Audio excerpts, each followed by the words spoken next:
What's good? Welcome to First String Podcast presented by BetRivers.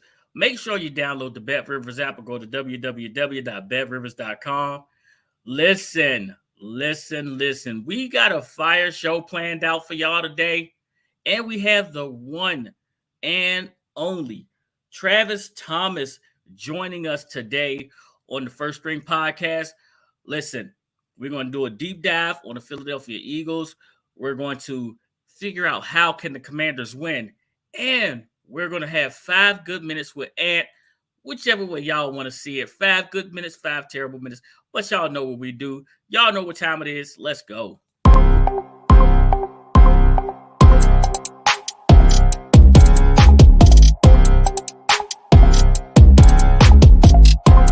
Artlist.io.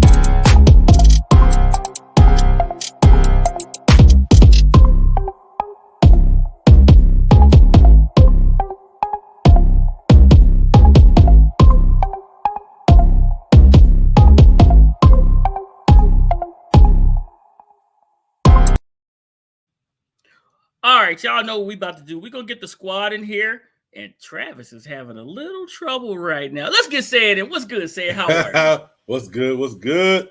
Hey, you know. Hey, Sayed, hold on. Before we bring this jokester on, man, let's do this. Hey, we are sponsored by BetRivers. Make sure you download that BetRivers app or go to www.betrivers.com. Sayed, how old you got to be to play? 21. 21 means 21. All right, Ant. You over there jigging. What's good, man? How are you? You know it's Blueprint Thursdays, man. I got to come to the Blueprint Cigar Lounge to do every Thursday, man. I'm blessed. I'm happy to be here with the fellas. Lady A, we miss you already. Looking forward to the guests. Let's get to it, man. All right. Give me 1 second right now. I'm checking with Travis. We got some hot news breaking, but Travis got us. He got us locked. I'm going to get him in here right now. Wow. Well, while we wait on Travis to get his connection together, I'm excited to see this tonight's game. I'm trying to see whether or not Trubisky gets the hook and whether or not they're going to bring the rookie in.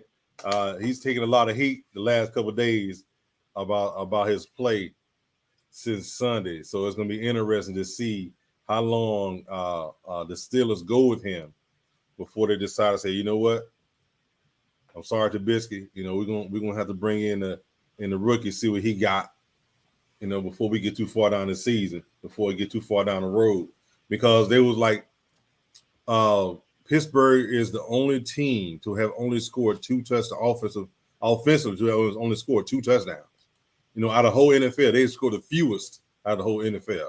So, you know, and I posed the question last time, but I don't think we were able to get to it. But my question was, if they get that rookie in there sooner rather than later, what do you see as being the ceiling of what he possibly could do versus if they roll with Trubisky? And I know it's all hypothetical to a certain degree. Immediate impact is what I see because he could use his legs. He gonna get a defense. The defenses should give him some strange looks, but them first 2 games, they're not gonna have a book on them. It may give their offense a chance to get going. Say it. What you think? Yeah, it's interesting, you know, because when you listen to what they said in camp, that he struggled a little bit in camp, but then when he got into live action, he played very, very well. So he one of them guys who has to be able to turn it on in practice as well as live, so the coaches can believe in him.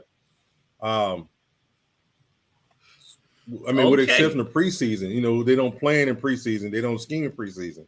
So you can only go off what he got there. So I hope he translates into a great guy. All right, boys and girls, we have got our situations together. Let's introduce the man, the one and only Travis Thomas. What's good, Trav? How are you, man? Hey, Seth, he didn't have to cut you off, man. I wanted you to finish your thought, man. I was dialed into what you were saying. He had to cut you off for me, not for me. Not just for you, but for Mr. Screw the spread. I'm moneyline Trav. Oh, I don't even know if he sees the drop. We gotta. Screw the spread. I'm moneyline Trav for the playoffs. So you know, man, they're starting to call me moneyline Trav up in Boston, man. How you guys doing? We are doing great. Listen, Bruce. I'm sorry. Go Caps first in the building today. Go Caps said I'm first, and he said, "Oh no, and first." So that's how you do it. Droop's in the building. Kyle couldn't wait to get in here and talk to you. So yeah, we got some folks ready. But Trav, you got something for us. Yeah, y'all been watching the news all day, man. This Ime Udoka story is a lot. It is a lot. So, I have to be careful because there's a lot of speculation. Right. I'm being told a lot of things from the people that cover the team up here. And then obviously there's also what's out that we know and in the public. And then we heard tonight on SportsCenter, that the Celtics through Woj said that, hey, Ime has made some questionable decisions and we question his leadership and his judgment. And that's really all they're saying at this point. There's a lot of rumors out there that he could be suspended for a year. There's a lot of rumors out there that there were talks about a resignation or, both sides trying to figure out a payout for him to not be the coach of the Celtics anymore. So there's a lot going on. It's a fluid situation. I'll just tell you this from my perspective. I mean, bro, you got Nia Long at home. I mean, listen, none of us are perfect. We're all men. We get it. But bruh, you have Nia Long at home. Like if I was his friend, if I was his homeboys, like we are, I would say, hey, let's say Ime Udoka is toothpick. This is how the conversation will go. Hey, yo, Pick. Yo. I love you, right? Right. This comes from a place of love. Right. And this is a family show, so I'm going to clean it up. You effing up, Pick. You got to go home, man. You got Nia Long at home. What are you doing out here in these streets? Let me grab my hat. Let me grab my hat and go on to the crib. Is it really that simple, fellas? Hey. Yes. It's not. It's not. A lot of guys. It is. A lot of these guys they move quietly, and nobody's around to check them. But I got a question though, as it pertains to that franchise, as much as you do know. So, do you know much about the leadership under him, and how do you see this translating into the season? What do you see for that? Well, the good thing is this on my end. We talk about gambling. So if I was doing my radio show still, or if I was the host of a news show or news channel, maybe it'll be different. Or if I did TMZ Boston or something, it'll be different. The good thing about my day has been we only really covered it from a gambling standpoint. So I'll answer that from a Vegas perspective of none of the odds changed. The win total, some books, the win total dropped a game and a half tops. But for the most part, across the board, guys, sports books didn't move the win total. They didn't move the division odds. They didn't move the title odds. And the Celtics are favored for all the above. So what does that tell you? It tells you two things. First of all, as I said, that's why I'm careful with my words here. A lot of this stuff as of now is speculation. All we know is that something happened, something went afoot, something went awry, and there will be repercussions for it. We don't know what yet.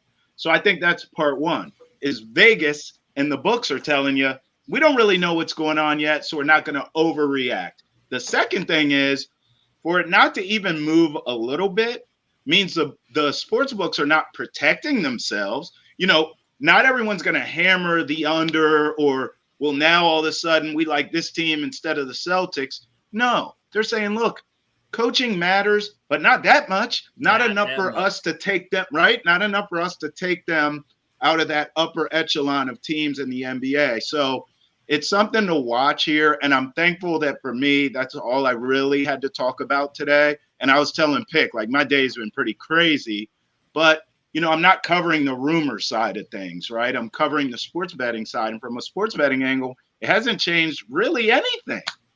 Well, hey, listen, since we are talking about it, Sanchez is in the building. Sanchez said, first off, Sanchez hit the nail on the head. He said right here, Pick wouldn't be alive if he thought about it. Right.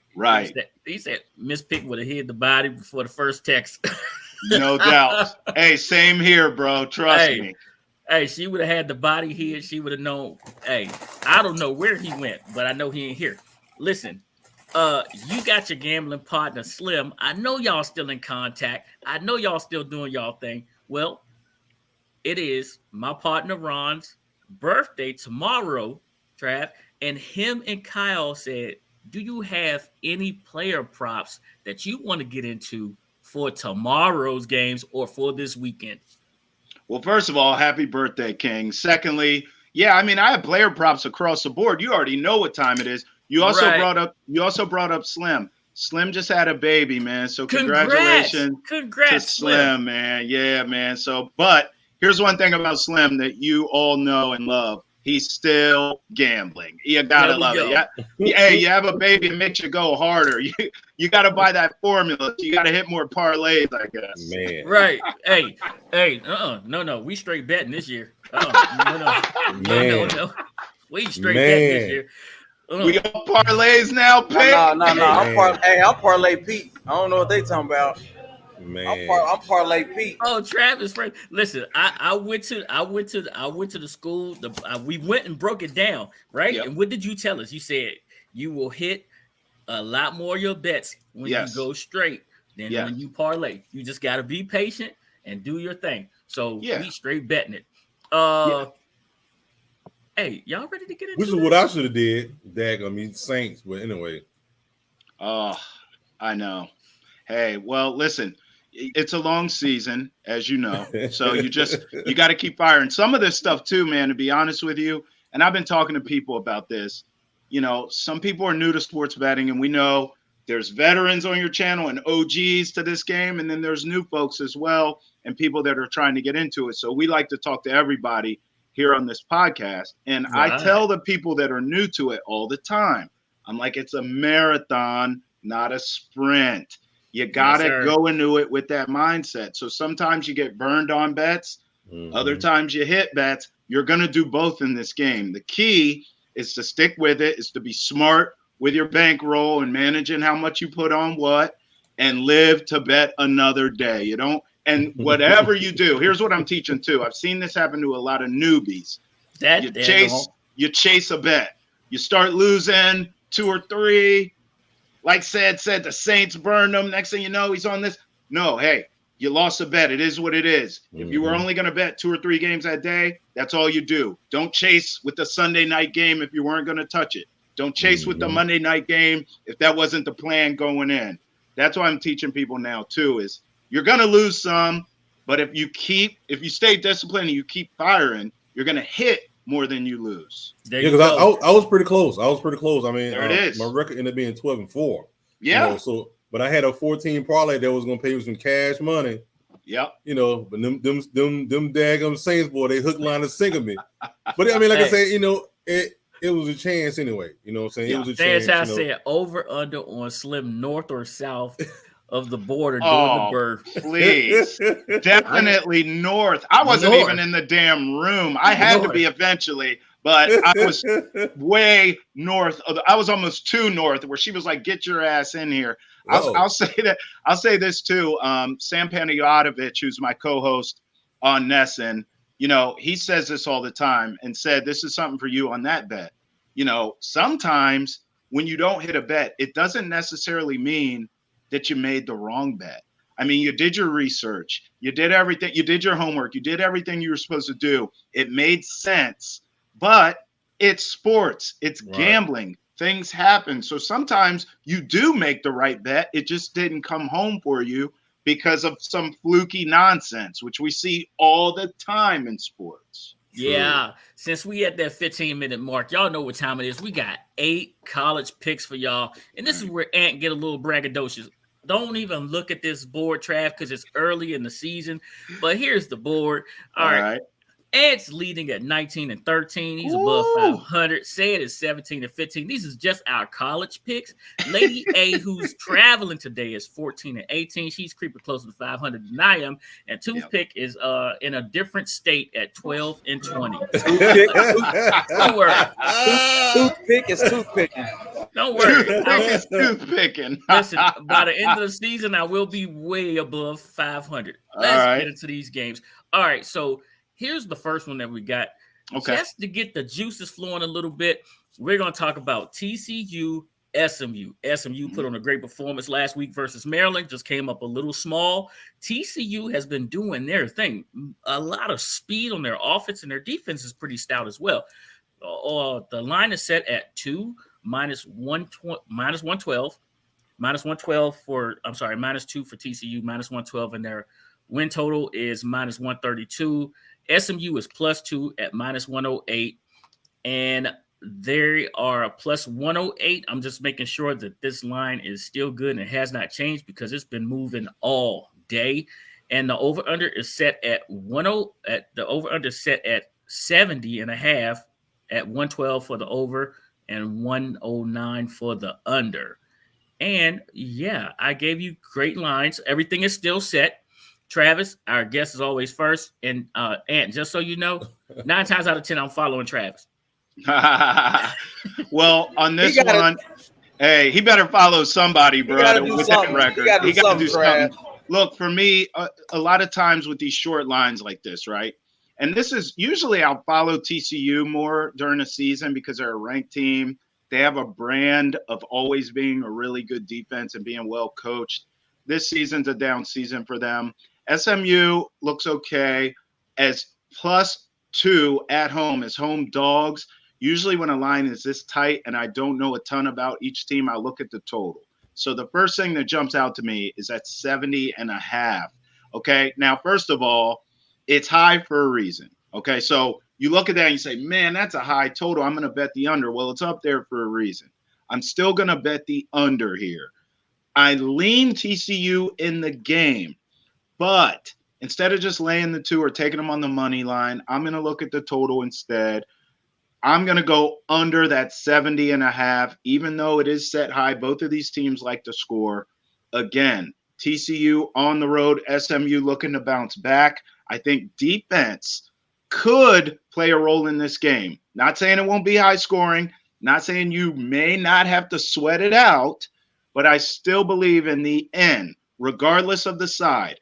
And again, this line is so short, it's going to be hard to pick a side. Do you take the home dog? Maybe. Do you take TCU and lay the 2? Maybe.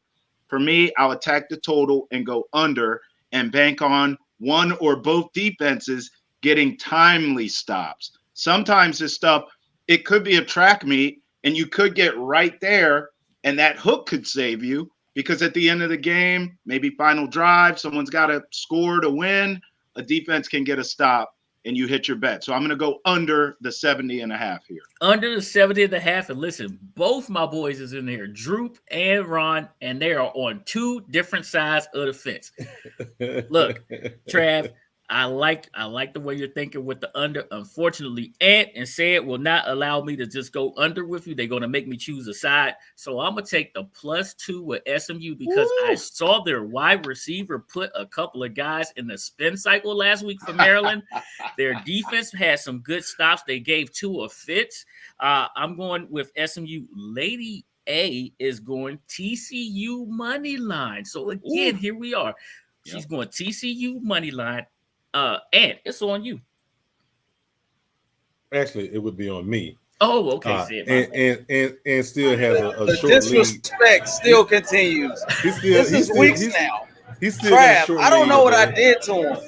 Hey, but I'm still crawling, baby. It's the leaderboard. He's mad over the leaderboard. You right. I must concur. SMU has put out some good wide receivers for the last 3-4 years, actually, and they are able to put up some points. This is a coin flip. I mean, unless you like Travis said, you're picking the under or the over. This is a coin flip.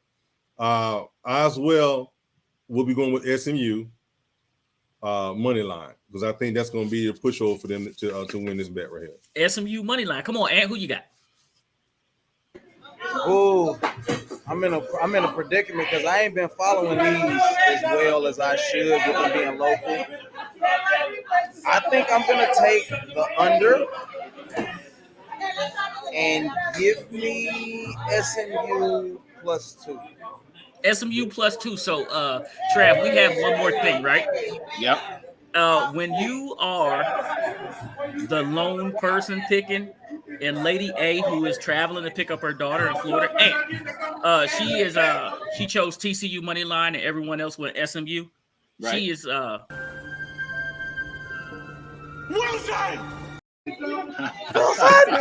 she's a woman on an island. I understand. Cast away.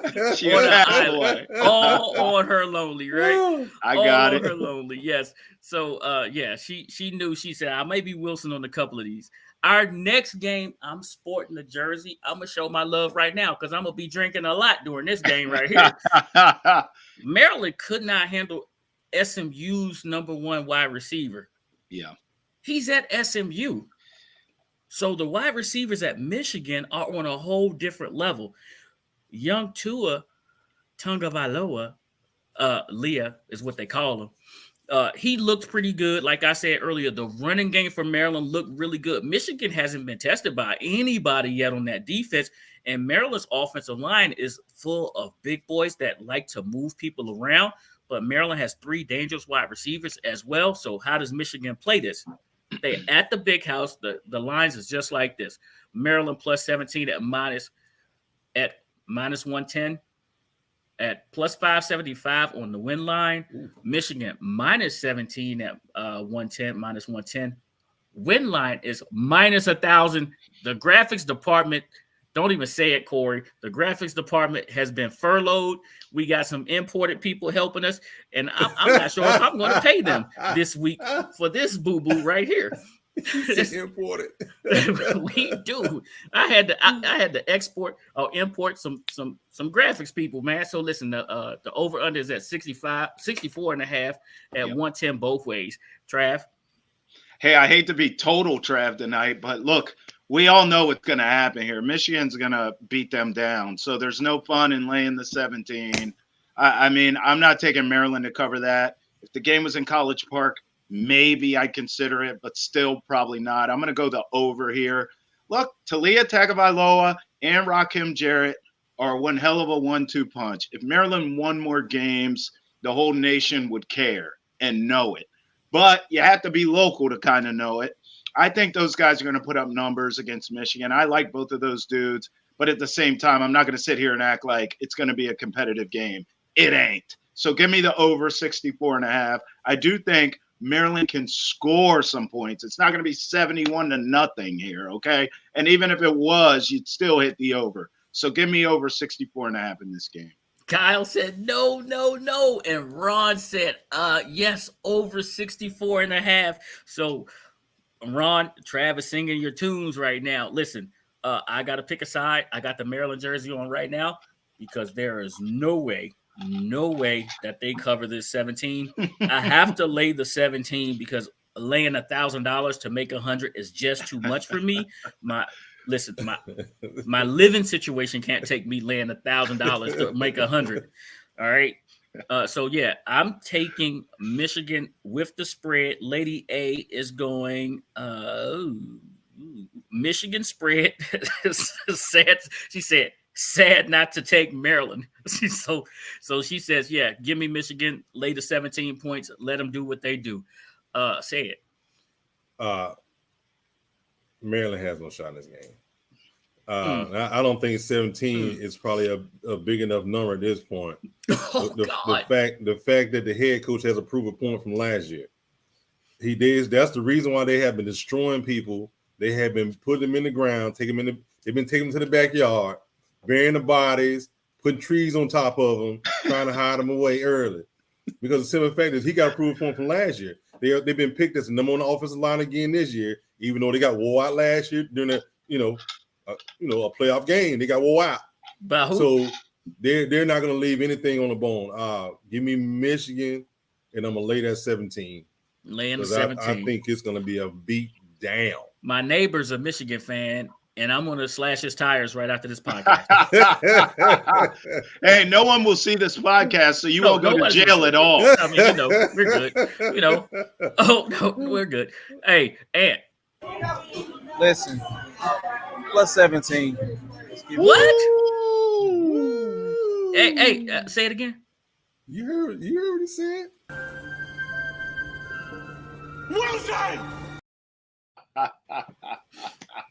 That's what he said. That's what he said. That's I what like he it. said. Hey, listen, Ant, if I lose this game, I'll be happy. I mean, because if Maryland wins, I'm definitely going to be happy. Listen, I'm going to run. I didn't say win. Just cover. Right. I said plus 17, sir. I'm going to stop it right there. Let's move on to our Hey, next two-pick. Good Yes, sir. Teams win. Great teams cover. Yeah, they do. Oh, yeah, they do. Oh, okay, yeah, Trav. they do. Yeah, they do. I see you, Travis. Okay. Let's move on to Baylor and Iowa State. Okay, so Baylor, I think this is a team that gets no respect. Yeah. I did pick them to finish in the playoffs. I did. I said did I not say it? I said this team is going to make the college football playoffs, and I still think they're going to make the college football playoffs. I think they're going up to Iowa. They're chewing bubble gum and kicking butt, and they're all out of bubble gum. So, Trav, I forgot to let you go first. What is wrong with you, man? They're all out of bubble gum. Is that what you're giving me? That's all they're doing. It's funny that you mentioned respect when basically, Iowa State hasn't lost this year. Baylor has. So your playoff dreams are over. That ain't going to happen. Here's the deal. Iowa State is going to win this game. I don't love the juice on the money line at minus 137. So I'll just lay the 2.5 because I don't think it's going to come down to a final possession field goal situation. I think Iowa State will win this game convincingly and earn your respect because everyone else gets it. Last season, they were losing games where they had expectations, especially at home. Yes. Now, because of that, the sins of last season, no one cares about them this season. Meanwhile, they're still a good team. I'm laying the 2.5. Baylor's ranked. They're not. They'll be ranked after this week. Iowa State at home with ease. Well, here's one that I just cannot agree with you on because somehow I got to make myself right. Like, even though everyone's telling me you're wrong, I gotta make myself right. Right. I gotta do it. So listen, I really do think that Baylor's going to go in here and pull this out. I think they're going to do it, but I'm going to protect myself here. I'm going to go plus the 2.5 for Baylor to cover and get themselves on the right foot. And Lady A said, pick, you're going to be a man on the island. Give me Iowa. It should be close though. She said Iowa State money line. Okay. Say it. Man. I know Iowa State being undefeated, playing at home. They're gonna have a raucous crowd out there, and they're gonna be ready to play. They're gonna be pumped up. There's nothing else to do. Right. There's nothing else to do. Oh, never mind. I'm not even gonna go down that street. Anyway, Baylor has been playing some good football, but they're run into a road grader. Vegas has put this as a coin flip for a reason. Right. Because it could go either way at one time, but I'm going with the home team. I believe in the home team and playing at home in front of your family, your friends. You know, we got to get respect. You know, we got to make everybody believe us that we're going to be in there, that we're going to do our thing. Give me Iowa State money line. Iowa State money line. And I too like Baylor. I do. I think they're a good team, but I think that they're going to meet their match. I don't got to go with Sid on this. Give me Iowa State on the money line, baby. Man,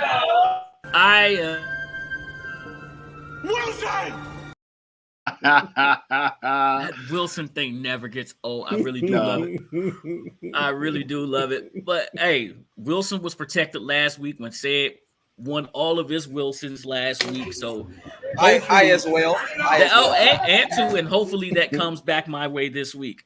Our next game, we have Clemson and Wake Forest. Really, Clemson and Wake Forest. Clemson is not the Clemson of old. They just find ways to win. Wake is not the Wake of old. This is not I would say they're almost like the Detroit Lions until they get to a big game. They will beat up their little brother all day, but when they got to fight the bully in the neighborhood, we're going to find out who they really are. Here's the line. Clemson -7 at -113, -278. Wake is +7, -107 at +210. The over-under set at 55.5. Now, that's sort of low for a Clemson-led team, especially by Dabo Swinney. Travis, how do you see this going? Well, it's because their offense has not been able to get anything going at all with DJ Uiagalelei as quarterback. So for me, I think offensively they will continue to struggle until they make a change at quarterback, which is coming. I am not believing the Wake Forest hype train yet. If they do it here, sign me up, I guess. But I need to see it to believe it. So guess what? When I start talking like that, I can't get a feel for a side. You know where I'm going. I'm going to attack the total. Give me the under 55.5 in this game. Even if Wake Forest is competitive and has a chance to win this game, they're going to have to win it in a Clemson way. They're going to have to win it playing good defense themselves, stifling that Clemson offense more than it stifles itself, okay? They're not going to come out here and run up the score on Clemson. I don't care that they're at home, and I understand that they are a high-powered offense. It doesn't matter. Give me the under, because if Clemson wins, it'll be low-scoring and ugly. If Wake wins, they're going to have to win Clemson's way in a rock fight. Give me the under 55.5.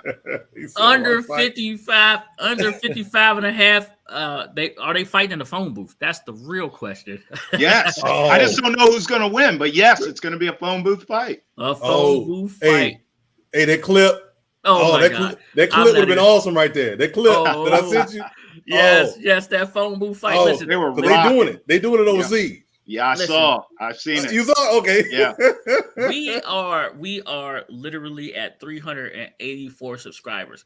Hey, y'all, make that push. Tell your sisters, your friends, and all of them to go on and subscribe. Get us to 400. Let's get there before Sunday. All right, 400 subscribers is where we're trying to go. Now, I said that in the middle of this because this is really I'm taking Clemson money line. I have to lay the 278 to make 100 on this one. Don't ask me why. I just don't trust that spread at 7.5. I think Wake is just feisty enough to stick around and make this thing tough on Clemson. So give me Clemson money line here. Lady A said she likes Clemson with the spread. They always beat Wake is what her comments were for this one. They always beat Wake. Say it. Well, Clemson may always be Wake, but it may not be this week. I like the way Wake Forest defense is playing, and that's 7 points that right now from the way Clemson has been scoring. That +7 seems like a mountain in a molehill. You know what I'm saying? So I'm gonna take Wake Forest in that +7. I think Clemson quarterback, he's struggling. I thought he would have bounced back from last year to this year. After that early struggle against Georgia in the first game of the year last year, but he still seems to be a little bit off for some unknown reason. So I think this is going to be Wake Forest coming out party. It may not last long, but all you need to do is come out one time. And I think Wake Forest defense is going to show up and give him fits, and it'll give offense enough chance to win this game. Give me Wake Forest +7. Wake Forest +7. And if you were a bet man on what I would pick right now, what do you think I would? I don't know, but Travis don't have much more time with us. +7 Wake Forest. All right. Perfect. Hey, Trav, could you get this last one in before you got to go? Oh, yeah. I got time. I mean, if we go rapid, I can get a couple more in. I want to do NFL with you guys, too. Oh my God, we are not doing NFL today. We already did. Oh, our we're not? Thursday. Oh, No, okay. it's straight Oh, okay, Saturday. got you. All right, Trav. But hey, Trav, send them to me. I'll share it with everybody. I got you, bro. No. I got you. Hey, so listen, we got Minnesota and Michigan State. Michigan State had a rough one last week. Minnesota is rolling.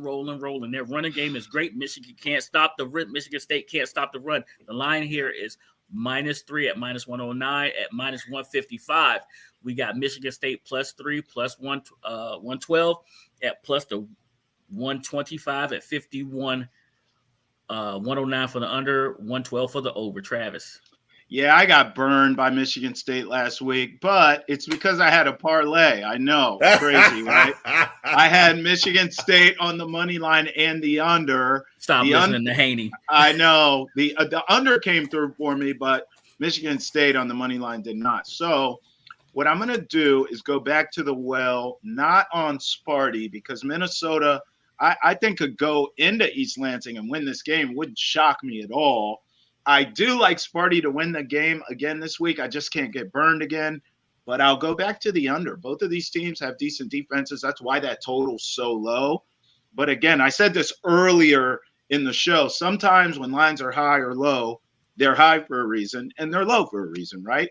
You can't be scared away from that. So for me, I'm going to go the under 51 here and not stress about it. You know, if I go Sparty again to win the game outright and they burn me again, I'll hate them forever. So I'd rather love again. So I'm just going to go the under 51 here and feel comfortable with that, because I think this will be a defensive game, which in theory would be Sparty, advantage Sparty. But things don't always work out that way. Minnesota is a tough team, underrated every single year under PJ Fleck. So I'm going to go the under 51.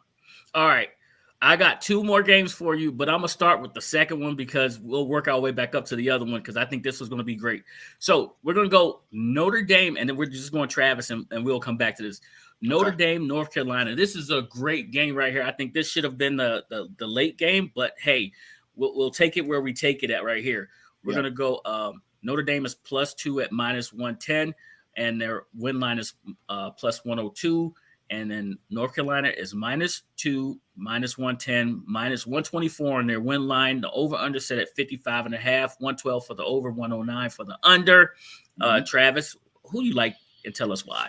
Well, listen, I mean, I first of all, let's address what you said. This probably could have been the primetime game that everyone's talking about, but the Fighting Irish blew it, okay? Yeah, not in North Carolina. I mean, the Tar Heels have handled their business.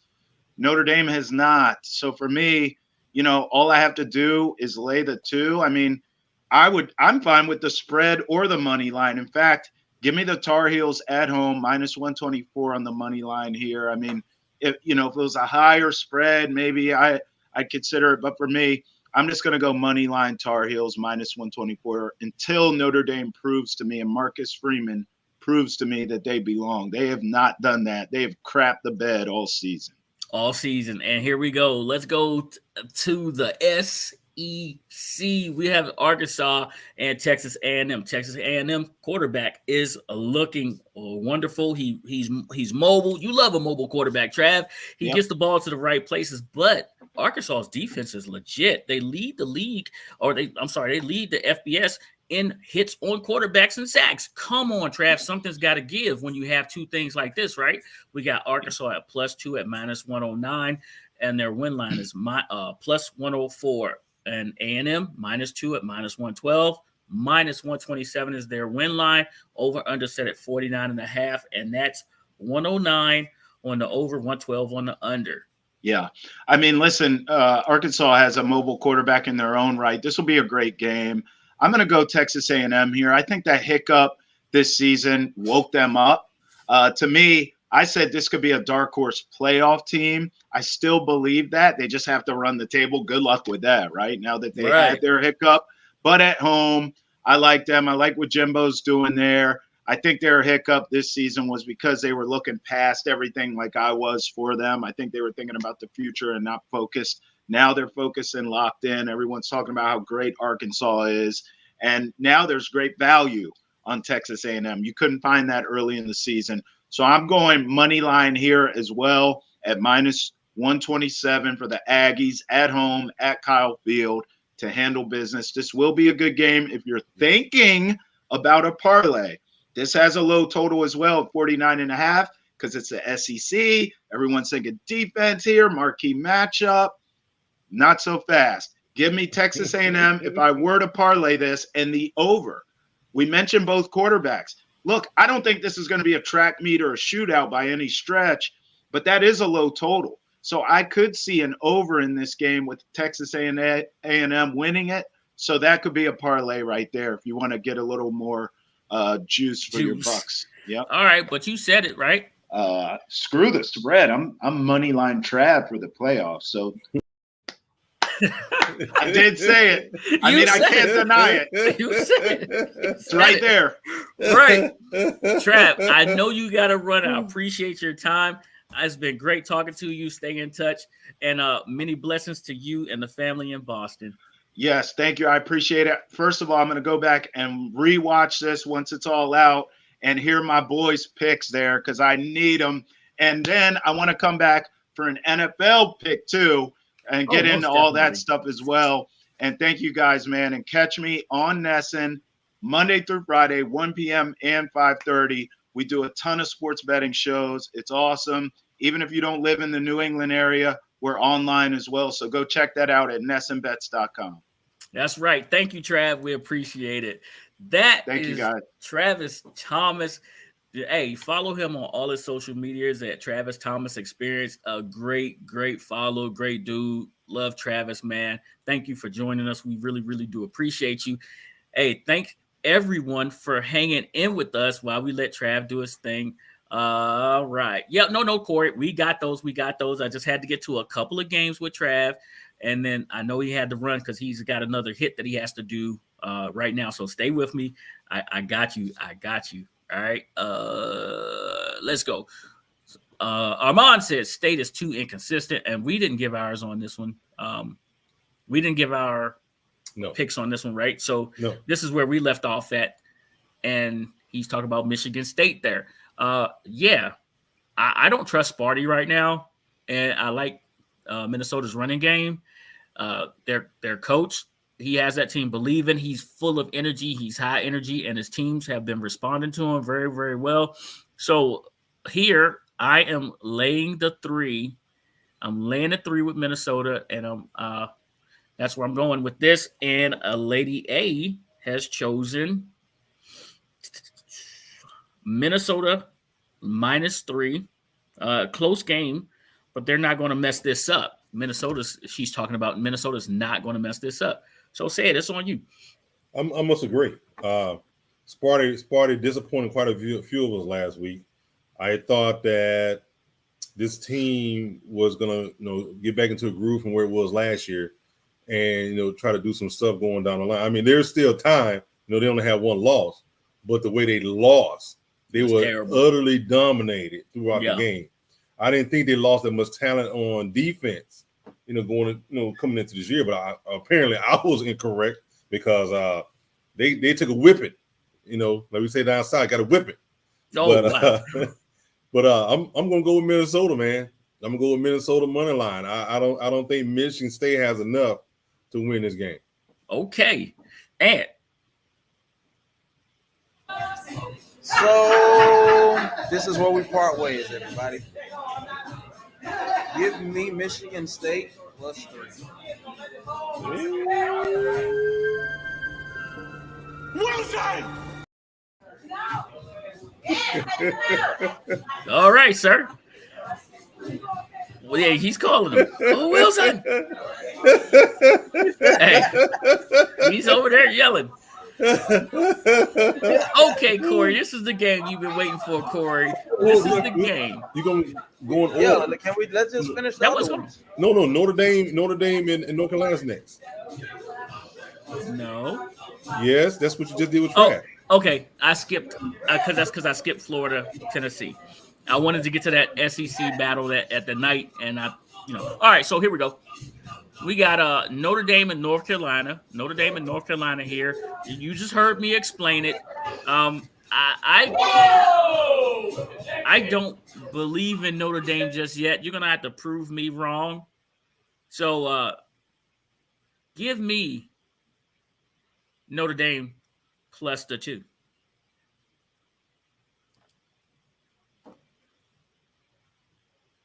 Hit you with the head fake. I don't believe in them, but I just, hey, put me down. Notre Dame plus the 2. Put me down, Notre Dame plus the 2. And Lady A said she's going North Carolina minus the 2 here. Should be a close game. Said. Yeah. North Carolina. North Carolina scored 55, in week 1, by themselves. Yeah, that was week 1. They scored, almost 55. I don't think Notre Dame has an adequate defense, but I don't think they're going to be able to slow North Carolina down and compete as well as they want to. Offensively, they have struggled to put points up. I mean, they've gotten them. They've been opportunistic when they've gotten them, but they haven't been consistent enough to put the amount of points that North Carolina can put up, especially North Carolina being at home. They're going to be a pot of blue out, probably out there in the stadium or whatever. But yeah, give me North Carolina. It's a coin flip with a -2. Just give me North Carolina money line. It's fine. North Carolina money line. And it's been a rough one for us this year. What can I say? Go on, Bill. Say what? Go ahead and bail. Go ahead and bail. Bail What? Bail I ain't falling for your tricks. Forget about that pick. He did it to me, dog. Nah, he ain't doing it to me. Man, I think last week showed a lot of resolve, but I just don't know if they got enough offense to keep up with North Carolina. Give me North Carolina -2. North Carolina -2. He bailed on his squad, which means that I am Wilson yet again. Yet again. And it ain't never fun when you Wilson. Oh wow.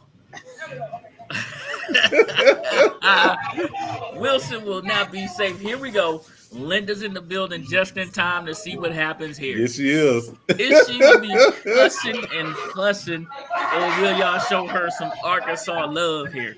Listen, Arkansas, man, I told you, man, I just really think that their defense is going to move their quarterback around and make him make some quicker decisions. A&M's offensive line has to show up. They have to show up and show out and show their dominance if they think they compete with Georgia and Alabama in the SEC.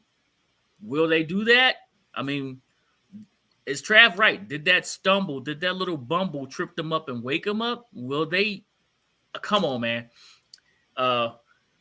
Linda said, she said, pick don't make me hate you, bro. No, go back up 1.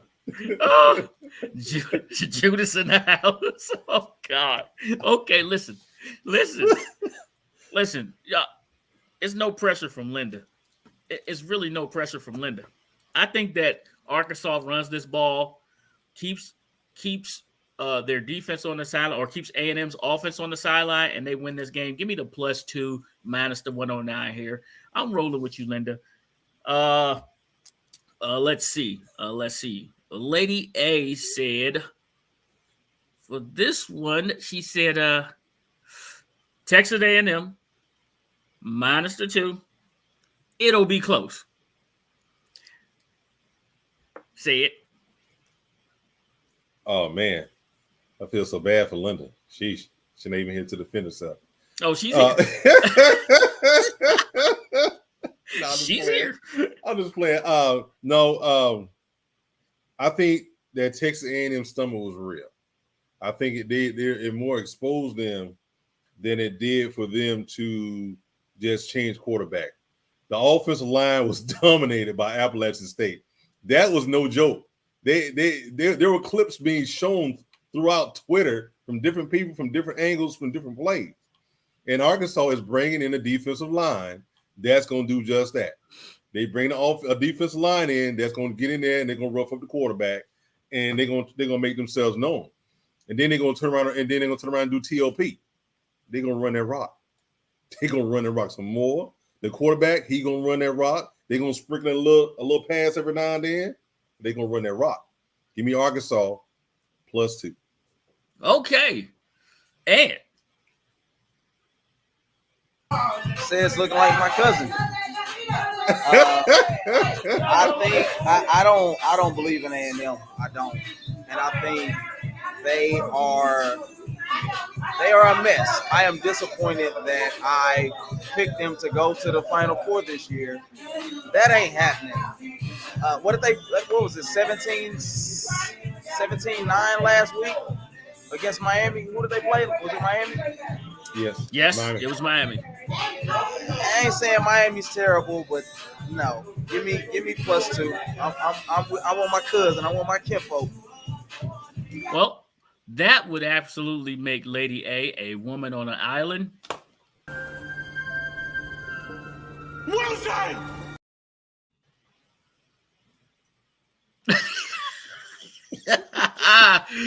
Okay, let's get to it, man. Let's go back one more time. Here we go to whose game is it that we missed? There it is. Oh, Got it there right it is, here. right there. There it is, right there. There it is. Listen, I'm gonna tell you right now.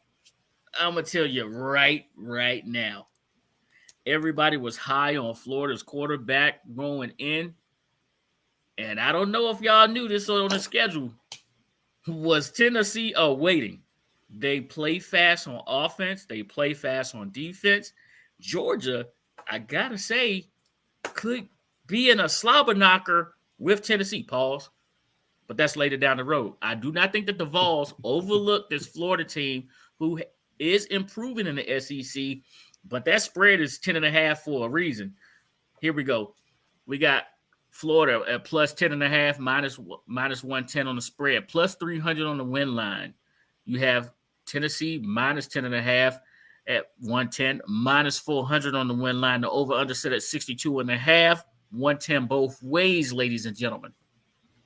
I'm on the bottom of this thing, and I'm telling you right now, I'm leading in this one right here. I'm laying that 10.5 with Tennessee. I'm laying the 10.5 with Tennessee. I think they will kill them legally on a football field. I don't think it's a fair fight. But that's just my thoughts. Lady A said she would like to have Florida plus the 10.5. They won 16 out of 17 between the two teams.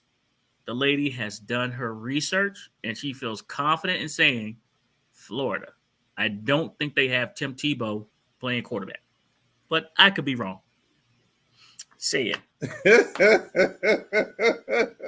That's a good one-liner there, Lady A. We do have to play both of these teams down the line. Florida's quarterback threw the same pick six to Kobe Dean last year that he did in week 2. So that ought to tell you something. The same exact play, same exact result. Pick six, touchdown. The Gators got a new head coach. They're trying to catch up and apply themselves. Jalen Kimber, Mansfield, right around the corner here, who transferred from Georgia. He had a pick six last week. He played a good game. But I will digress on that, and I'll sit that down and move it to the side. Tennessee has more than one wide receiver. They have more than one piece of paper, more than one person who can take that ball and go up the field. Offensive line, I will say, struggles a bit every now and then, but it does give old boy enough time. He's the second year in this system. He's playing very well. I do think Tennessee will win this game. My only debate is whether it's going to be more than 10.5 or less than 10.5. Like I say, I like some of the DBs from Florida, but man, give me Tennessee. Just give me Tennessee money line. I just want Tennessee to win. Laying the 400 to make 100. We're gonna talk to Miss Sayed about this, man. Well, pause. I let somebody talk me out of one last week, and I should have stayed in my first mind. I would have won that match. but we're not gonna get into that. Yeah, and he wait a would have, minute. and he would have been one game closer to me. And it was at a minus 24 and a half. So we're not even gonna talk about that. Well, tell people to stop picking sucky games.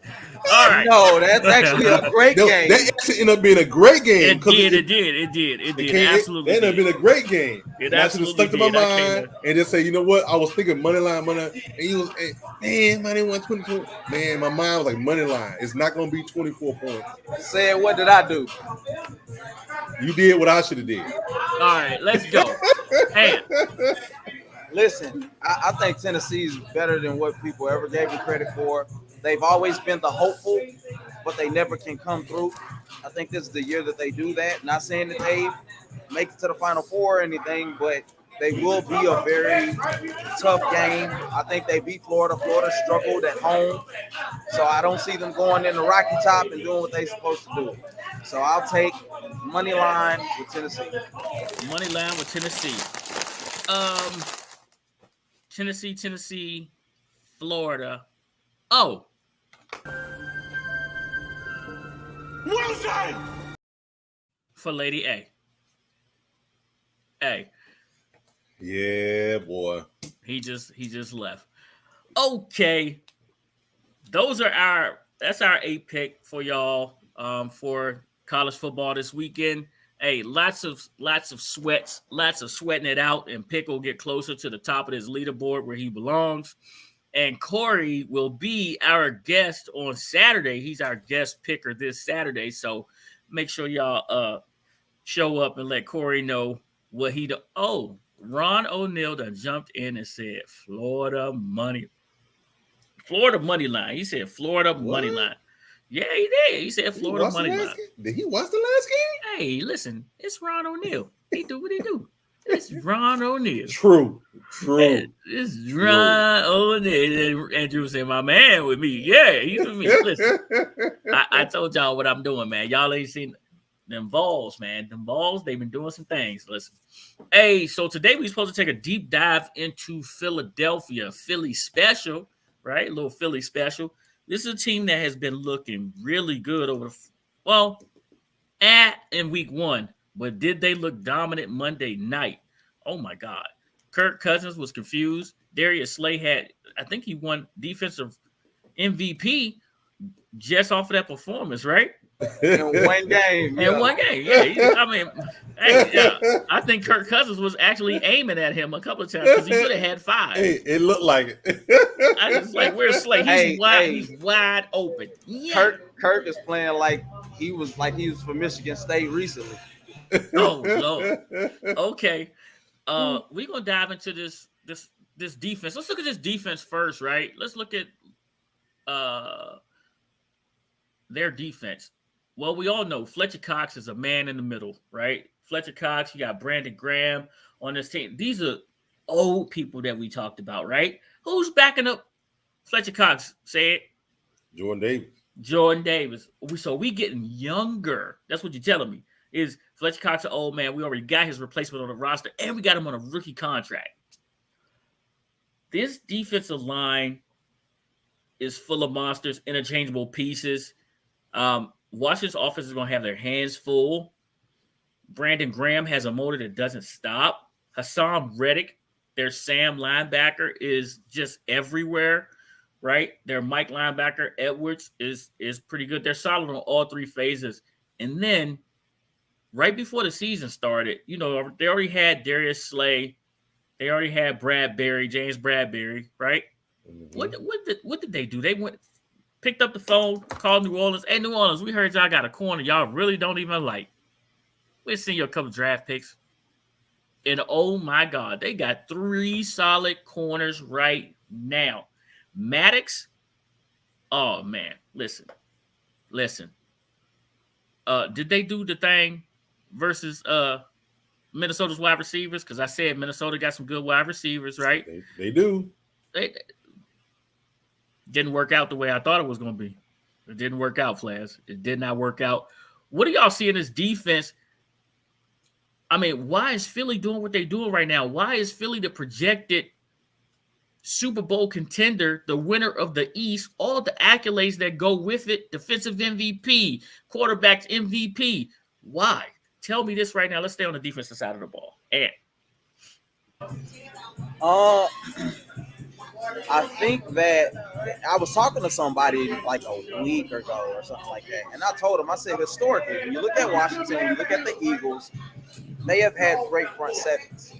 I think that these guys have just been able to build on what they did last year when it comes to that defense. You know, bringing in Darius Slay. I mean, he has just been a baller everywhere he's went. You know, big play Slay.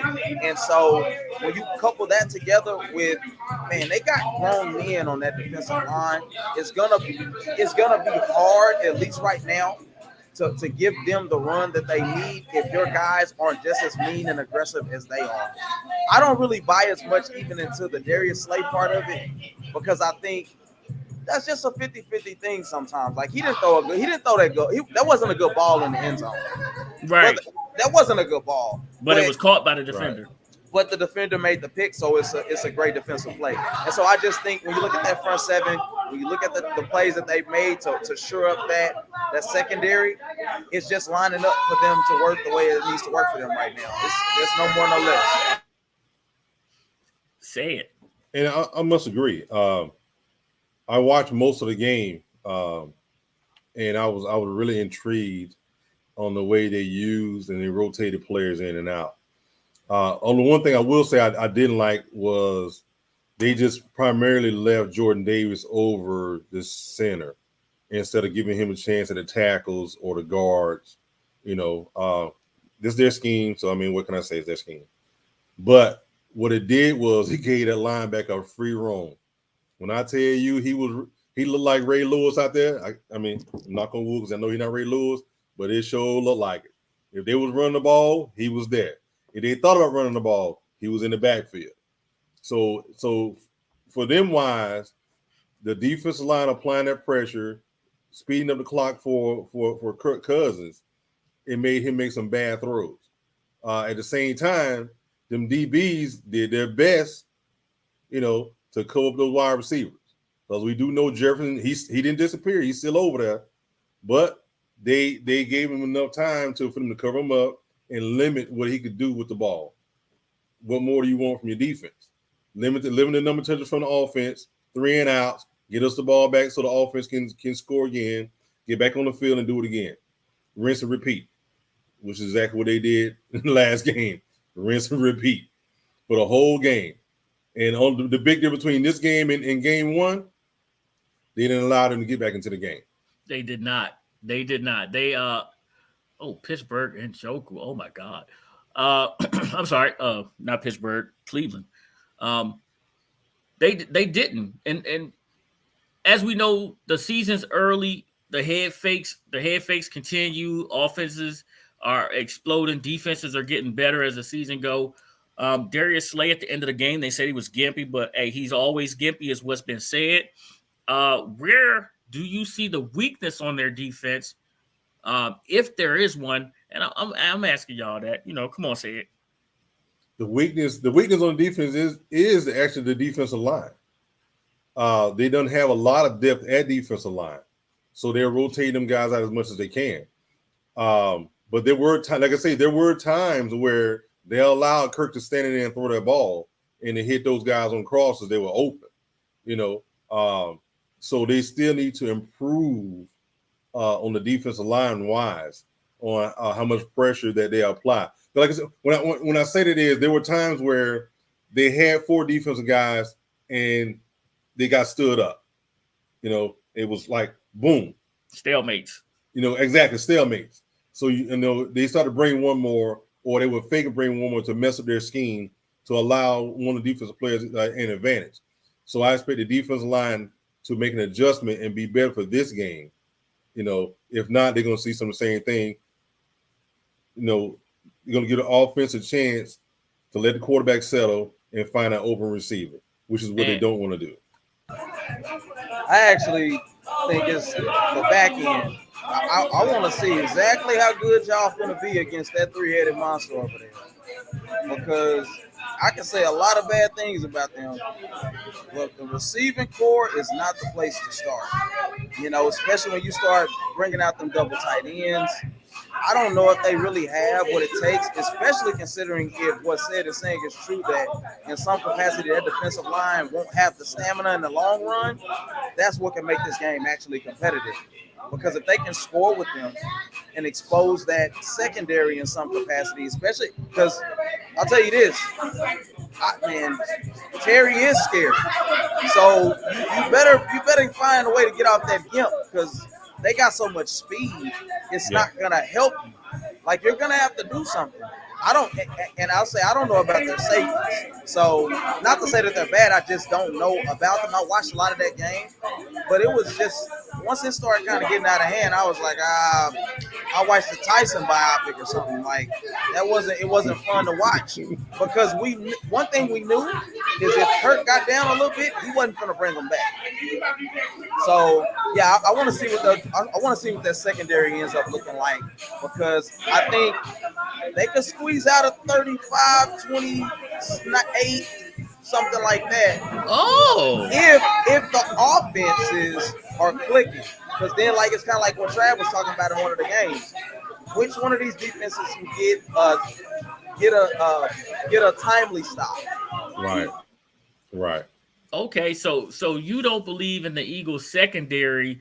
You want to see if their safeties are going to be tested or not. Put it like this: if what's said is saying is true, and that defensive line can't hold up against an offensive line that we've seen kind of spotty, now we're gonna see what's what, because that means that those receivers are gonna have time to get open. So now, can they cover them long? You know what I'm saying? Can they have enough time to cover them?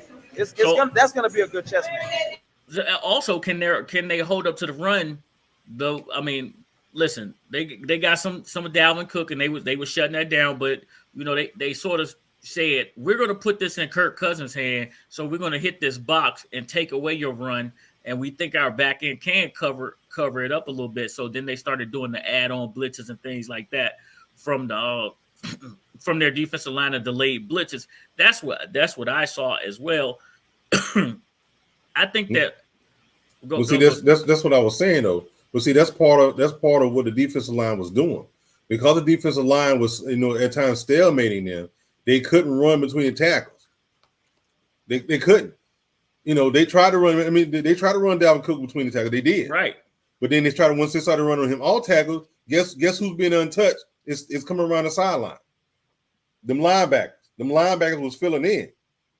That's why Dalvin Cook only had a couple runs over like 10 yards. I think he had like two runs over 10 yards. The rest of it was less than 5, because them boys are showing up there. They was hitting him in the backfield. They was hitting him right at the line of scrimmage. So they had to change their scheme, because at that point the defense line was still kind of dominating. So, I mean, get to them early. We made to do that early, exactly. Get to them early. Well, I don't think they're going to sit back like the way they did versus Minnesota and Kirk Cousins. I don't think they're going to do that. I think they had to see the tape from last week, where a rookie had 3 first half sacks. And I think they're chomping at the bit to do some add-on blitzes, some stunts, some twists, and get their DNs involved into the game, and then let Fletcher Cox and Jordan Davis do what they do for run stopping and keeping the linebackers clean, which is pretty much what those guys do. Right. Let's look at Philly's offense now here. The person that everyone's been talking about has been their quarterback, Jalen Hurts, who so far this year has been playing amazing. He's a threat to run the ball. He's passing efficiently. In week 1, Smith, the 2 year ago Heisman Trophy winner, wide receiver, was held catchless by oh my God, did you just fumble that ball? It was held catchless by Ohio State. Oh my God, why am I blanking on his name? Number 1 for Detroit. And that was not about to happen 2 weeks in a row. So he talking about the corner? Yeah. Okuda, yeah. Jeff Okuda. So that wasn't happening 2 weeks in a row. And as you saw that, he went off a little bit. But their most dangerous weapon so far this season has been the draft day trade of A.J. Brown. He's come in. He's made his presence known. He's been felt. And they still have a great tight end in Dallas Goedert. They have probably the best line right now in the NFC East. Ant, what would you say about their offensive line? You think they got the best offensive line in the East? I don't know. I'm not hating. I'm not saying that. I mean, I don't think it's hard. So by default, I'll say yes. I mean, I haven't been able to really watch the Giants like that. I'll get a good glimpse, this Monday. But I mean, if a guy's running for 194 yards the first week of the season, that offensive line got to be doing something right. They got to do something. And they're 2-0, so I think it's going to be interesting. I mean, I'll say by default, because Philly looks so dominant, that you got to say that their offense is winning in every phase. So by default, I'd say yes, they have the best offensive line. But Dallas's line has looked better than I thought that they would, even with the injuries and stuff. And I think the Giants, they're doing something right. So I got to give it to Philly by default. Philly by default. Say it. What I think is the offensive plays. If you paid attention to what they've done early with Jalen Hurts, they've gotten the ball out of his hands early. They've run those quick plays. They've run quarterback draws. So what they've done with that early is offset the defense from putting so much pressure on him and hurting the offensive line. Because now at this point, the offensive line say, we already know we're finna run this ball. I just got to block him low enough to get the screen out. I just block him low enough to make sure he can throw this ball this quick out here and we go from there. So I think it's more of the scheme that's helped them more than just the offensive line itself. Now, if the offensive line has to sit more in passing to give him time to throw the ball, then we'll see. Because again, as we jump back to game one, against Detroit, the offensive line faded in the third and the fourth quarter, and they had to hang on toward the end. So that being said, Jared Goff, can they do the same thing? You know what I'm saying? Can they recreate some of what Detroit did to Philly's offensive line to allow themselves to get more pressure? But I think more of it's been scheming of what they've done with Jalen Hurts in the beginning. Because there's been a lot of short passes, a lot of screens, a lot of quarterback runs off the tip. And then he's opened it up periodically with a deep pass to Brown out there. So, and then in the last game, they fed Smith in the last game to make people think, okay, well, there's not one favorite. So it's going to be an interesting mix and match, for this game. And to go back, let me say this, maybe the better running game. Because if you go back to last year, they were the best. Didn't they have the best running game in the NFL? In the NFL, so yep. Some of that stuff is just translating over, and then once you upgrade weapons, it's kind of just ripe for the picking at that point to kind of tee off on certain teams. Listen, I'm gonna tell you, at third down efficiency, these dudes are 17 for 30 on third down conversions. Their offense 140 offensive plays, averaging 6.7 yards, but their defense does leak, right? Their defense does leak. So now my question is this to y'all is, how do the Commanders walk away with the W when this team is so talented? They are loaded and they have a quarterback on a rookie contract, and people are already slotting this team for the Super Bowl to represent the NFC side of this thing. How do the Commanders walk away with a touchdown? I'm sorry, with a W. I don't know if y'all remember this movie with Bruce Willis. It's called The Last Boy Scout, I think. Yes, sir. Yes, sir. It was a part in the game where it was like with the football, and the guy had to score money, and he had a pistol inside of his clothes. No.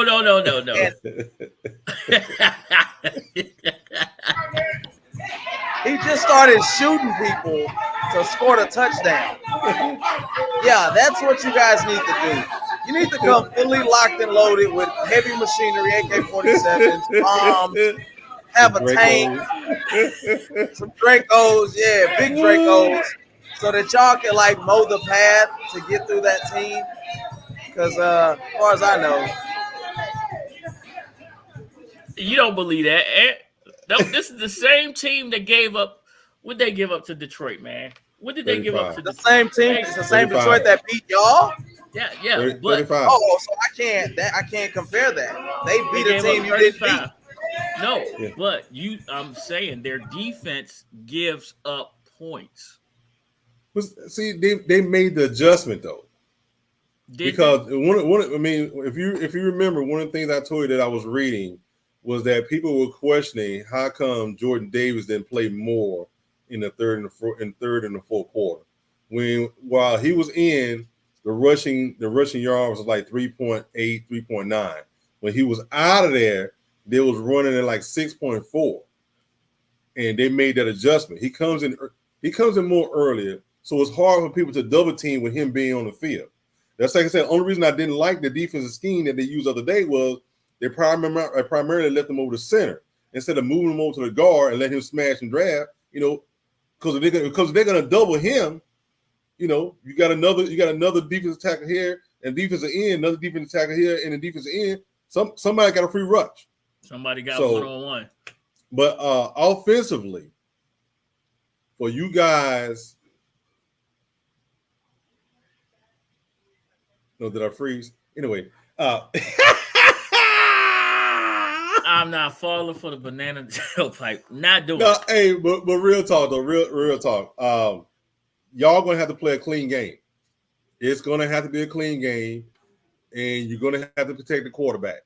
And while he's being protected, he has to be the Winston old. He has to hit those shots when he get those shots, and not overthrow a wide open tight end.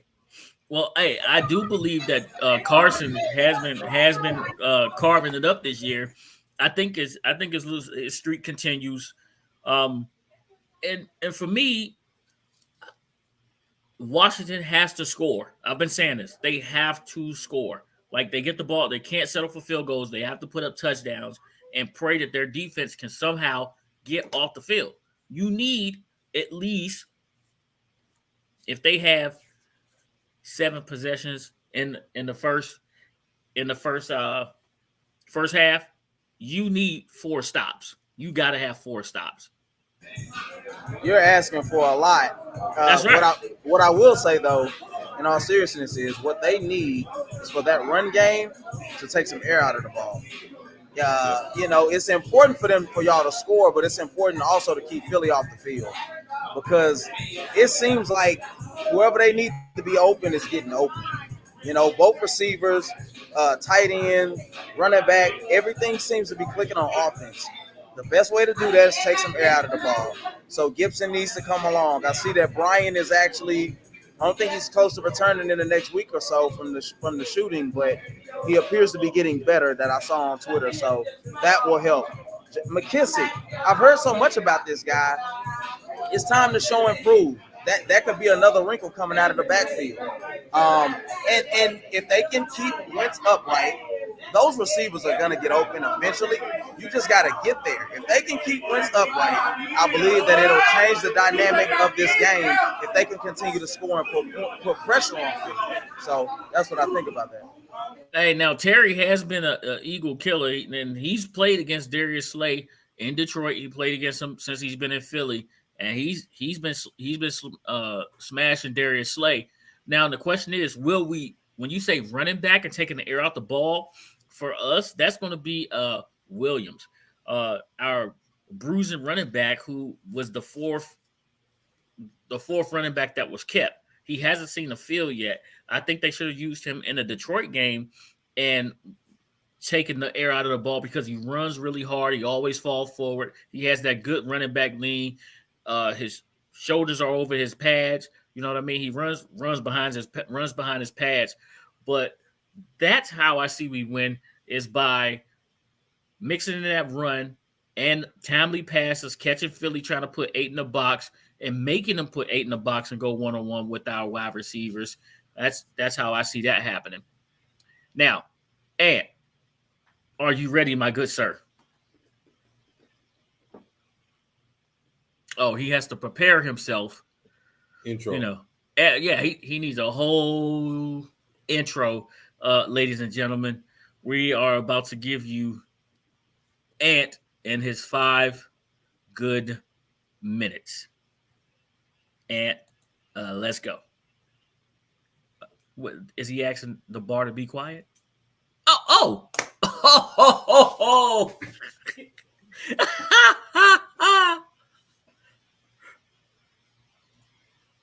You are muted, sir. We can't hear a word you're saying. Welcome to 5 Good Minutes with AntMoe. This will be the best 5 minutes of football you've heard this entire show, for crying out loud. As you can see, 5 Good Minutes with AntMoe. Dallas Cowboys, if all else fails, at least we're better than Washington. You know? Wow. So as we get going, we've brought back Michael Gallup, or he's set to return back.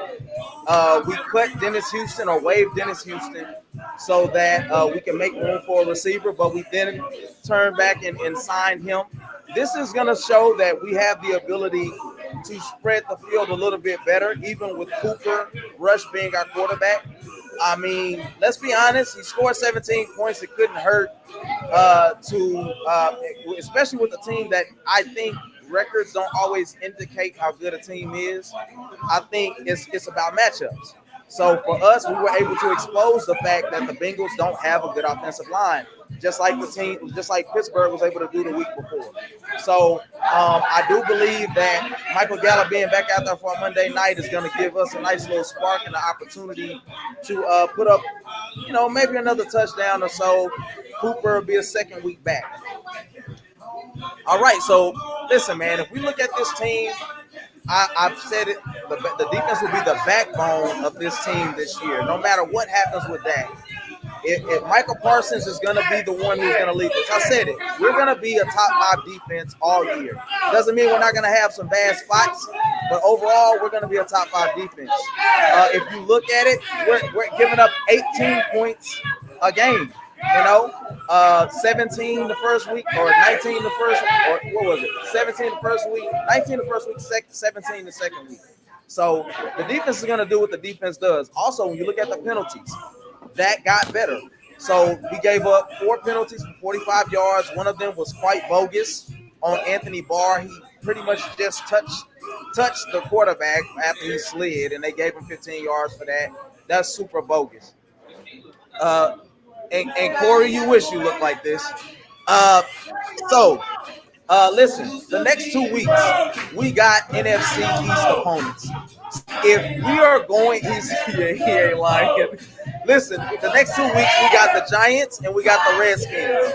I am actually very annoyed that they keep playing this music as loud as they have been the entire time. It's actually you in a club, man. Oh, I'm not. I'm at a cigar lounge, and it shouldn't be this loud. But anyway, I continue. Like I said, we're playing the NFC East opponents the next 2 weeks. It gives us opportunity to really battle and show that we still are the class of this division. Now, I know Philly looks like Philly looks, but we'll deal with that when we get there. You know what I'm saying? But for right now, Washington, with the line issues and the lack of depth, they're ripe for the picking when it comes to being able to pick our spots on offense and defense. And I'm still just not a believer in the Giants. They should have lost to Tennessee.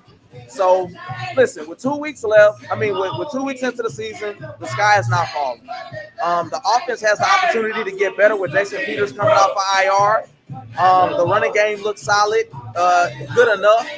And, Michael Gallup coming back. I think there's a little room, and Dak coming back. As average as he is, he's still better than Cooper Rush. So, with that being said, I don't need any more time. I just need y'all to understand that we're better than Washington, okay? You guys just lost to Detroit. We just beat the team that represented the AFC last year. We're gonna be fine. This still be a solid season for us. I believe that. I got a Not question. world beat. Absolutely. I got a question for you, man. You have been really, really excited about Cooper Rush. Now, Cooper Rush is a backup quarterback in the NFL. Is that true? Say it. Have I been excited about Cooper Rush? You've been really excited about Cooper Rush. Do you think he I can haven't been repeat the excited. I just think he's serviceable. I don't think he's amazing by no stretch.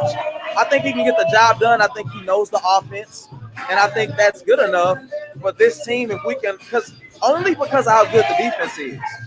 The defense is good enough that if you just don't make too many mistakes or give us two picks, the offense can put up maybe 7 points, 10 points. Maybe the defense can get a score, and we can average between 17, 21, 22 points. I think our defense has proven that we can keep guys under 20-something points a game. That's just how good they are. So that's where my hope comes from, not in Cooper Rush. I don't think he's a world beater by any stretch. So you said your offense was a little talent deprived. Absolutely. So you think that Cooper Rush gave y'all a spark, and do you think that spark will last versus the Giants? Now listen, no one knows who the Giants is, but what we do know is that the Giants have a head coach that was one game away from the Super Bowl. One game away from the AFC Championship last year. From the AFC Championship with a nice quarterback, and Daniel Jones hasn't looked like a bad quarterback. He hasn't looked like a world beater. He's looked as average as the other quarterbacks in the division. So with your average quarterback and Cooper Rush, you think that Cooper still does it on Monday night, or does he crap himself? I think a leopard doesn't change his spots. Daniel Jones has just been average. His biggest plays were him running the ball and falling before he got to the touchdown. I think our offenses are kind of similar, but the biggest issue is the fact that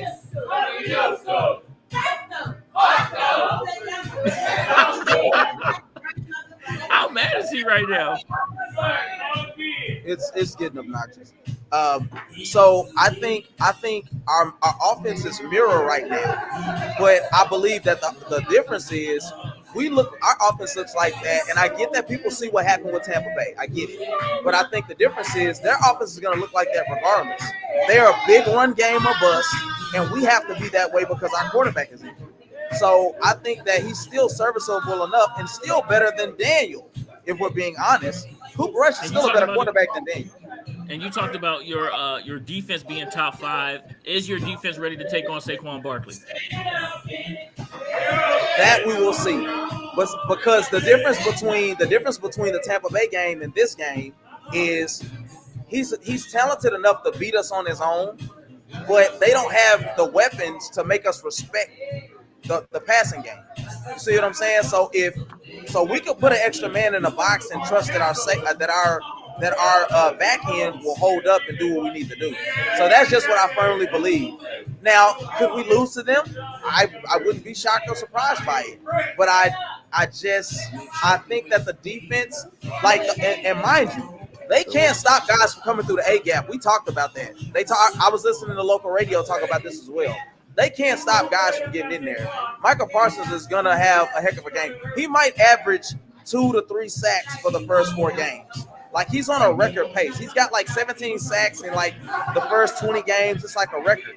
This dude is special. So led behind him. And then not to mention, we still got a couple of guys that are coming. Well, we got a guy that's coming off of IR that had a knee last year that he's a cover guy. So that's just another linebacker to add to the depth of this defense. I think this defense is just going to get better as the season goes along, honestly. All right. Say it. What does it mean? You didn't say it at all. What do you mean? My bad. I'm sorry. I had to get in there with Ant, man. No, he made some good points. He made some good and valid points about what he thought about his squad. Can I say this? I thank you for acknowledging that, because all they like to do is call it 5 terrible minutes and try to pick on the Cowboy fan, and they never tell me that the fact that I really do make good points, I'm not super biased. Well, wait, I never said that you didn't make some good points. I said that you think your defense is top 5. I was talking about you, Pick. I'm just saying I want to hear what your response is to, are you guys ready to face a running back? Last time you faced a good running back, you walked away with the loss, and y'all were all disappointed, right? And now y'all are facing Saquon Barkley, who seems to have a little bit of a resurgence in his career. He has a coach that believes in him. Looking like the best back in the league. honestly. Right. Catching, Yeah. running, he's all over the place. So y'all Yeah. gonna have to deal with that. It's You a know? task, absolutely. I guess I'm just not sure if he really can just beat us by himself. That's my hope.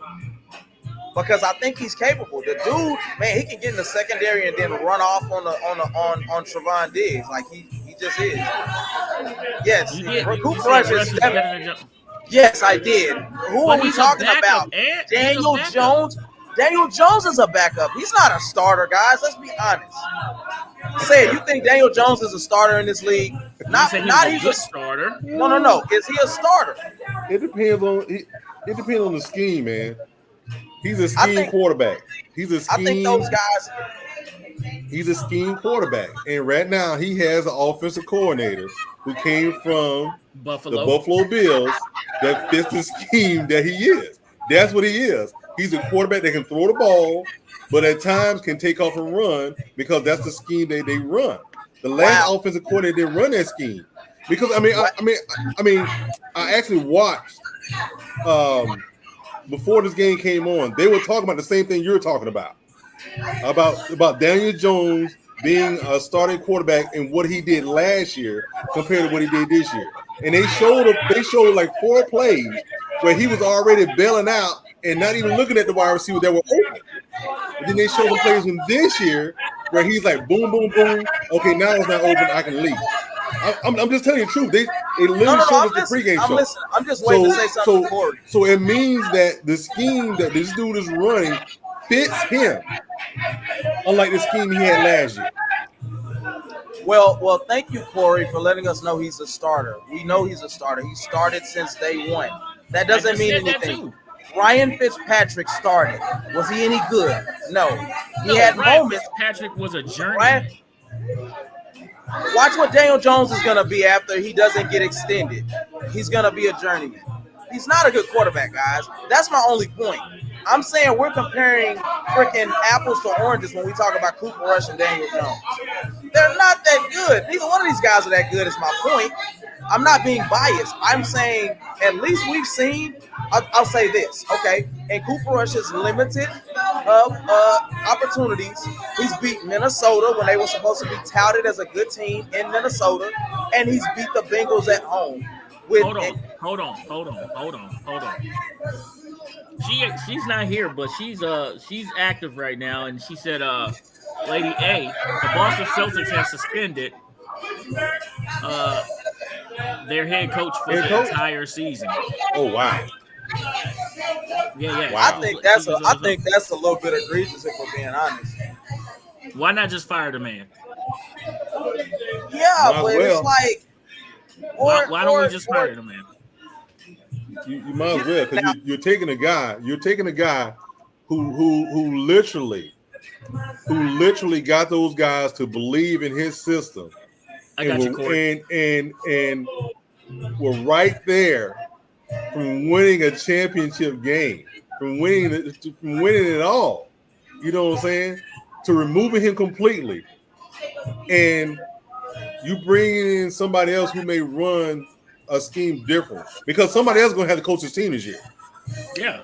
You know what I'm saying? They may not think his scheme is going to work. You know, they may not like his scheme because you always got people who want to make their own point, their own to see if this stuff works better.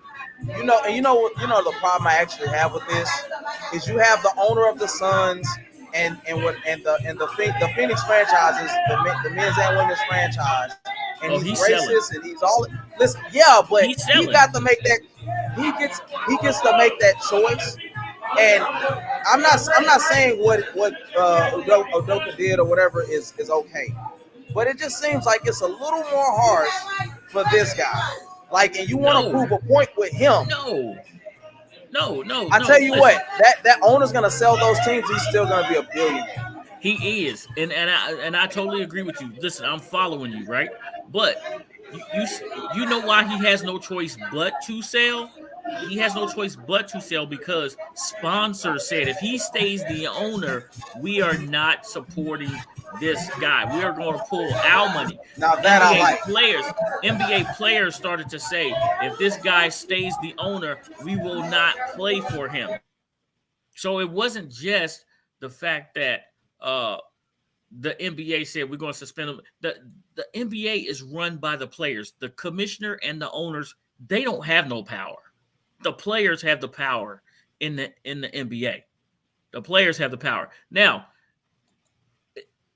again, and that is why I respect the NBA right there. I respect the NBA because they'll try to get it right. Donald Sterling, like, got him out of there. And I'm like, I believe that the NFL could have that power, but they refuse to band together like the NBA does. Exactly. What you guys said? I can just kind of, come in on what he said. I mean, the NFL, I think I've already made this point once before. The NFL, if the NFL would band together similarly to what the NBA has done, it would change quite a bit of what's going on in the NFL, especially contractual wise, unlike what they've done in the NBA.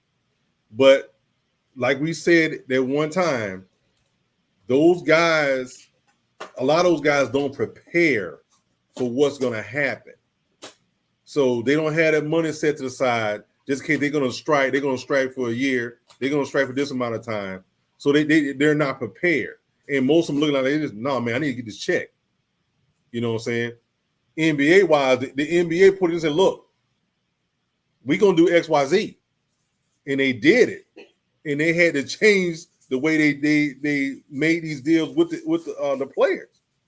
Because the player, you got players talking about, nah, I ain't doing that. And they stuck to their guns. Now you got a whole bunch of players, all friends, all grew up together, or all went to play against each other. This is what we're doing. I'm doing it this. We're going to do it this way, or we're not going to do it at all. And with them doing that, they changed the structure of the NBA. That's why you got more players. I mean, we all know no one really likes a super team. But you got guys, I want to play with my homeboy. This is who I train with all season. I want to play in the all season. I played with him during the Olympics. I like the way his game is. I want to go play with him. I want him to come play with us. That's how these super teams are being created. I mean, that doesn't mean they're going to be winners, but when you got that super team together, you still have more eyes wanting to watch, what's going to happen, and you don't have that in the NFL. That's the big difference between the two. Now, back to old boy. Ant was right. He got to choose what he wanted to do. He chose. How do you figure? Adam Silver said, "I can't take his franchise away." But that's right. But exactly. but the sponsors spoke up and said, no. Yeah. We will not be giving you money when you're doing this. You know what I mean? Because there was one came out almost immediately to say, "No, we're not giving them no money." We want nothing to do with that. And that's what I'm confused at on Corey. Did you mean the NFL? You said that's why the NBA is a joke. No, the NFL is the joke. The NBA is getting it right. You need these people to be culpable because I know we can't stop them from being a billionaire, but you shouldn't be able to own that team anymore. Like, you need to pass that on. That's the reason why we can't get black owners. I mean, Jordan's just a different guy, but by and large, we need the even the landscape, man. Durant and Kyrie is nothing. That's not an issue of like racism and sexism and being a bigot. That's what we're talking about here, boy. Like, that's what we got to get rid of. And no system is going to be 1,000%, but we have to work to do a better job of policing ourselves. So as an NBA franchise, as an NFL franchise, if you got an owner who's sending naked pictures of cheerleaders around to other owners, you got to get that out of here. If you can't get it out of here, what you don't understand is this. It's in the NFL, it's not really just one owner doing it, man. Like, if you think it is, man, I urge you. I agree. I urge you very much so to go back and find this series called Playmakers. Right now, this the directors and people that made this series, Playmakers, they studied all the NFL teams, and then they put all of this stuff on the one team, and that's what it was. And this show basically was number one of all shows, right? but it never got renewed for a second season because that's how powerful the NFL is, right? And then if you don't believe that, how about you look at Any Given Sunday, right? That's my movie. What do you see, right? Remember, hey, what did he tell Willie Beeman? Don't get nothing on my sheets. My wife will be home in a couple of days. You know what I mean? It's come on, it's running rampant, and that's why 24 owners won't say Dan Snyder, you out of here. Is because Dan Snyder's going to start snitching. He ain't going quietly. He's not going quietly. Trust me. The Commanders fans want him gone as well, but he's not going quietly. He's going to pull every person with him. Listen, New England's owner got caught in the rubbing tug, right? Yep. Nothing. Come on now. So, Nothing. Listen. Hey, we appreciate y'all sticking with us all this time, man. Help us. Hey, Corey, I appreciate you, man. We can't wait to have you on Saturday, see your picks and see what it looks like, man.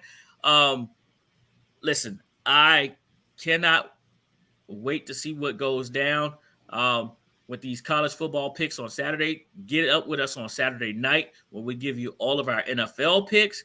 And I look forward to climbing this board because I was Wilson by myself quite a bit this week and climbing the NFL board as well. It's either gonna get good or it's gonna get way worse. Make sure y'all tell a friend to like and subscribe to the First String Podcast, man. We appreciate each and every one of y'all that jump in with us and hop in the chat. We appreciate y'all. Thank you, Travis, for coming through again. We appreciate that. Say it. Tell them. Hey, before you do that, I'd like to thank my brother, Demetrius, who came in on Facebook, and a couple of my cousin, Lewis Carter, came in on Facebook. Thanks for showing me a little love. Like and subscribe. Come back and join us again. Well, tell them now. Say it. There you go. Go.